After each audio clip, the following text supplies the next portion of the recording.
राधे कृष्णा दोस्तों।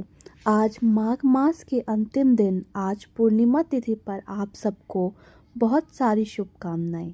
आज ही यह माघ मास समाप्त होने जा रहा है। आपने संपूर्ण माघ मास के दौरान पूर्ण श्रद्धा और भक्ति भाव से इन सभी कथाओं को आरंभ से अंत तक सुना है, उसके लिए आप सबका बहुत बहुत धन्यवाद। तो चलिए, आज माघ मास के अंतिम दिन पर हम इसी मास का महात्म दर्शाती हुई और भगवान श्री हरि का गुणगान करती हुई सुंदर माघ मास की अंतिम पौराणिक कथा का श्रवण करेंगे। आइए आज के माघ मास कथा आरंभ करते हैं। नैमियन में एकत्रित हुए ऋषि मुनियों ने सूत गोस्वामी से कहा, भवता कथितम सर्वं यत् कनिश्चित् पृष्ठमेवच इदानीम अपृच्छाम एकम वह महामते। हे महामते, आप लोगों ने जो कुछ पूछा वह सब आपने सुनाया। अभी आपसे एक प्रश्न करना चाहते हैं, कृपया आप सही प्रकार इसका भी हमें उत्तर दीजिए। इन सभी तीर्थों के सेवन से जो फल मिलता है वह कौन सा कर्म है? उसके करने से क्या प्राप्त हो सकता है? हे सर्वज्ञ सूत गोस्वामी, अगर ऐसा कोई कर्म है तो हमें बताइए। ऋषियों के प्रश्न को सुनकर सूत गोस्वामी कहते हैं, महाभाग, श्री शास्त्रों में ब्राह्मण आदि वर्णों के लिए निश्चय ही अनेक प्रकार के कर्म योग का वर्णन किया गया है, लेकिन उस सब में एक ही बात सबसे बढ़कर है और वह है हरि भक्ति। कृतान मनसा कर्मणा गिरा जितम तेन जितम। एवं मैं श्रेयस अर्थात जिनके मन वाणी और क्रिया द्वारा भगवान श्री हरि की भक्ति की है, उनसे बाजी मार ली, उसने विजय प्राप्त कर ली, उसकी निश्चय ही जीत हो गई और इसमें कोई संदेह नहीं है। संपूर्ण द्वेश्वरों में भी ईश्वर भगवान श्री हरि की कोई भली भांति आराधना करनी चाहिए। हरि नाम रूपी मंत्रों के द्वारा पाप रूपी पिशाचों का समुदाय नष्ट हो जाता है। एक बार भी श्री हरि की प्रदक्षिणा करके मनुष्य शुद्ध हो जाता है। संपूर्ण तीर्थों में स्नान करने का जो फल होता है उसे प्राप्त कर लेता है और उसमें कोई संदेह नहीं है। मनुष्य श्री हरि की प्रतिमा को दर्शन करके सभी तीर्थों का फल प्राप्त करता है। जो विष्णु के उत्तम नाम का जप करके संपूर्ण मंत्रों के जप का फल पा लेते हैं। हे द्विजवरों, भगवान विष्णु के प्रसाद स्वरूप तुलसी दल को सूंघकर मनुष्य यमराज के प्रचंड और विकराल मुख का दर्शन नहीं करता।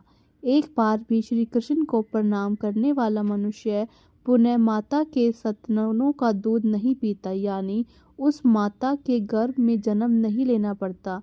जिन पुरुषों का चित्त श्री हरि के चरणों में लगा है, उसे प्रतिदिन मेरा बारंबार नमस्कार है।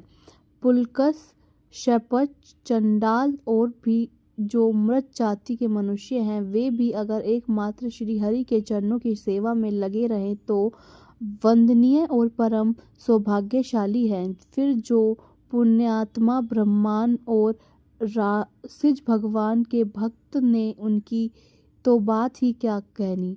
भगवान श्री हरि भक्त की भक्ति करने से मनुष्य गर्भवास का दुख नहीं भोगता। हे ब्राह्मणों, भगवान के सम्मान उच्च स्वरों से उनके नामों का कीर्तन करते हुए नृत्य करने वाला मनुष्य गंगा आदि नदियों के जल की भांति समस्त संसार को पवित्र कर देता है। उस भगवत के दर्शन और स्पर्श करने मात्र से, उसके हाथ वार्तालाप करने से और उसके प्रति भाव रखने से मनुष्य ब्रह्मा हत्याकांड आदि पापों से मुक्त हो जाता है और उसमें कोई संदेह नहीं है। जो श्री हरि की प्रदक्षिणा करते हुए करताल आदि बजाकर मधुर स्वरों और मोहन शब्दों में उनके नामों का कीर्तन करता है, उससे ब्रह्मा हत्या आदि पापों को मानने वाली बजाकर भाग दिया। जो हरि भक्ति कथा रूपी मुक्तिबाई आख्यायिका, यानी कि भगवान श्री सुंदर पौराणिक कथाओं का श्रवण करता है, उसके दर्शन मात्र से मनुष्य पवित्र हो जाता है। हे मुनिवर, फिर उसके विषय में पाप की आकांक्षा तो क्या ही कर सकते हैं।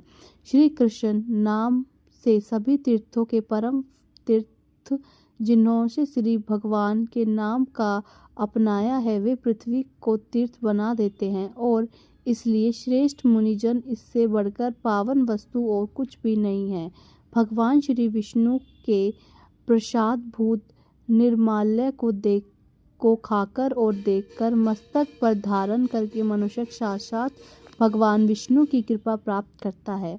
वो यमराज से होने वाले शोक का नाश करने वाला हो जाता है, जो पूजन और नमस्कार के योग्य साक्षात बन जाता है। जो इन अव्यक्त भगवान विष्णु और भगवान महेश्वर को एक भाव से देखते हैं, उनका पुण्य इस संसार में जन्म नहीं होता।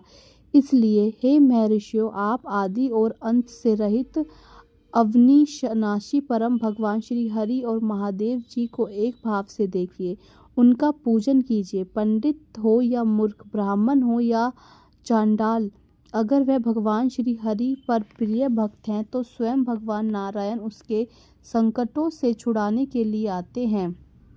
भगवान नारायण से बढ़कर दूसरा कोई देवता नहीं है, जो पाप पुंज रूपी वन को जलाने के लिए दावाल के समान हो। भयंकर पातक करके भी मनुष्य श्री कृष्ण के नाम के उच्चारण से मुक्त हो जाता है। हे ऋषिगणों, जागरूक भगवान श्री हरि के स्वयं ही अपने नाम के अंदर अपने से भी अधिक शक्ति स्थापित की है। नाम कीर्तन में परिश्रम थोड़ा होता है, लेकिन उसका फल भारी से भारी प्राप्त होता है। यह देखकर जो लोग इसकी महिमा के विषय में तर्क उपस्थित करते हैं, वे अनेकों बार नरक में पड़ते हैं, और इसलिए हरि नाम की शरण लेकर भगवान की भक्ति करनी चाहिए। प्रभु अपने पुजारी को तो पीछे रखते हैं, लेकिन नाम जप करने वाले को अपनी छाती से लगा लेते हैं। हरि नाम रूपी महान व्रज पापों के पहाड़ों को विदरण करने वाला है। जो भगवान की ओर आगे बढ़ते हो मनुष्य के वे ही पैर सफल हैं, वे हाथ ध्यान कहे हैं और भगवान की पूजा में संलग्न रहते हैं। जो मस्तक भगवान के आगे झुकता है वही उत्तम अंग है। जीवा वही श्रेष्ठ है। जो भगवान श्री हरि की स्तुति करते हैं, मन भी वही अच्छा है। जो उनके चरणों का अनुगमन और चिंतन करता है, वो रोए भी वही सार्थक कहलाते हैं। जो भगवान का नाम लेने पर खड़े हो जाते हैं, इसी प्रकार आंसू भी वही सार्थक है जो भगवान की चर्चा के अवसर पर निकलते हैं। संसार के लोग भाग्य दोष से अत्यंत वंचित हो रहे हैं, क्योंकि वे नाम उच्चारण मात्र से मुक्ति देने वाले परम भगवान श्री कृष्ण को भजन करते हैं। स्त्रियों के परस्पर और उनकी चर्चा से जिन्हें रोमांच हो जाता है, श्री कृष्ण का नाम लेने पर वह भी मलिन और कल्याण से वंचित हैं। जो इस लोक में जीव पाकर भी श्री कृष्ण का नाम का जाप नहीं करते, वे मोक्ष तक पहुँचने के लिए सीढ़ी पाकर भी अवलेश नाश नीचे गिर जाते हैं। और इसलिए प्रत्येक मनुष्य को चाहिए कि वह कर्म योग द्वारा भगवान विष्णु की यत्न पूर्वक आराधना करें। इससे भगवान विष्णु अवश्य प्रसन्न होते हैं। भगवान विष्णु का भजन तीर्थों में से अधिक पावन तीर्थ कहा गया है। संपूर्ण तीर्थों में स्नान करने, उनका जल पीने और उनमें गोता लगाने से मनुष्य जिस फल को प्राप्त करता है, वही फल भगवान श्री कृष्ण के सेवन, उनकी सेवा और उनकी कथा का श्रवण करके प्राप्त हो जाता है। भाग्यवान मनुष्य की कर्म योग के द्वारा भगवान श्री कृष्ण का पूजन करते हैं, और इसलिए हे मुनियों, आप लोग परम मंगलमय भगवान श्री कृष्ण की आराधना कीजिए। माघ मास हर प्रकार के पापों को नाश करने वाला और आध्यात्मिक ऊर्जा को उत्पन्न करने वाला मास है। इस माघ मास में पूर्णिमा के दिन प्रातःकाल गंगा, यमुना और सरस्वती के संगम में अथवा किसी भी पवित्र नदी में स्नान कर पवित्र होकर उसी क्षेत्र में एक मंडप बनाकर प्रत्येक मनुष्य को भगवान विष्णु की पूजा अर्चना करनी चाहिए। भगवान को बुलाकर गौरी, गणेश और नवग्रह की स्थापना करके भगवान सत्यनारायण देव का पूजन करना चाहिए और उनकी कथा का श्रवण करना चाहिए। तत्पश्चात वह एक वेदी बनाकर वेदी के पश्चिम भाग में बैठकर तिल, चावल, जौ, गुगल, घी का हवन करें और फिर ब्राह्मणों का वर्णन करें। बाद में श्रवतोभद्र चक्र बनाकर ब्रह्मा आदि देवताओं का पूजन करके कलश और उनके ऊपर सुवर्ण, श्री लक्ष्मी और भगवान विष्णु की मूर्ति की स्थापना करें। पुरुष सूक्त मंत्रों द्वारा षोडश उपचार से उनको पूजा करें और पलंग के साथ 5 वस्त्रों को और ब्राह्मण को जनेऊ, धोती, चूड़ा, श्रवण मुद्रा, तिल आदि का दान करें और फिर गोदान करके विसर्जन करें। इसके बाद मंगल गीत, कीर्तन, वाग आदि गान द्वारा उत्सव मनाएं और यथाशक्ति ब्राह्मणों को भोजन कराएं और यथाशक्ति ही उन्हें दक्षिणा दें।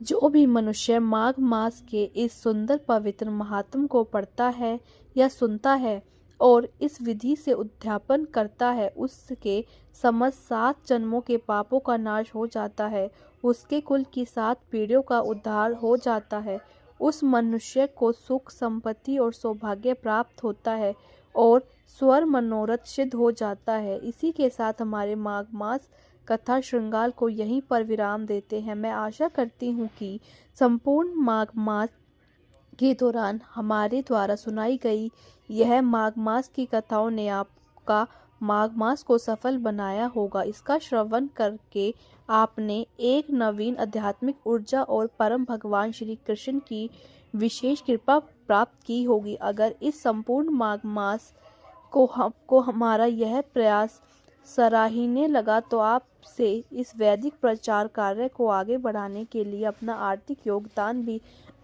हमें भेज सकते हैं। तो दोस्तों, माघ मास यहीं पर समाप्त होता है। अगर आपको हमारे माघ मास की सारी अध्याय और पौराणिक कथा अच्छी लगी हो तो हमारे चैनल को सब्सक्राइब करें और कमेंट बॉक्स में भगवान विष्णु की जय अवश्य लिखें। धन्यवाद।